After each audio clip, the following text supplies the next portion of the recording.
Па добро, денешната главна расправа се одложи на мое барање и на барање на колегата Миле Петревски, поради тоа што бевме ангажирани како бранители во овој предмет заради подготовка на одбраната. Тоа во овој момент. Ќе се видиме на 26-ти. Колку предмети се гледаме дека секој пат во некој нов предмет? Не во нов, секаде каде што е господинот Мијалков, бидејќи сум негов бранител, јас сум адвокат и во тие предмети. Има предмет не е? Молам? Во овој предмет? Да, меѓутоа господинот Горан Груевски ме ангажираше. Имате ли воопшто можност да се запознаете со предметот и какви се вашите првични оценки за обвиненијата?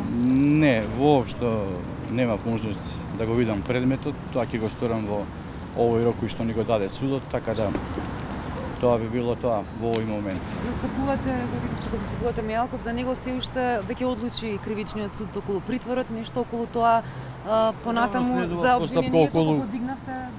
Не, следува постапката околу жалба на решението за мерката за предпазливост која што му е определена. Потоа, нели, знаете, по процедура треба да се оцени обвинителниот акт, па да видиме по приговор како ќе одлучи судијата, односно советот што ќе треба да одлучува по оценка на обвинителниот акт. Ќе поднесете приговор? Апсолутно, да. А го погледнавте, го видовте обвинението? Да. И? Во овој момент не можам да го коментирам тоа. Би било несериозно од моја страна. Каде ќе се влате во иднина како адвокат? Па веќе некако го заменивте Никола Тодесен. Каде ќе свете? Па ви одговорив веќе каде што се појавува господинот Мијалков во тие предмети. На други лица може? Не. Ако некој ме ангажира дополнително, приватно нормално.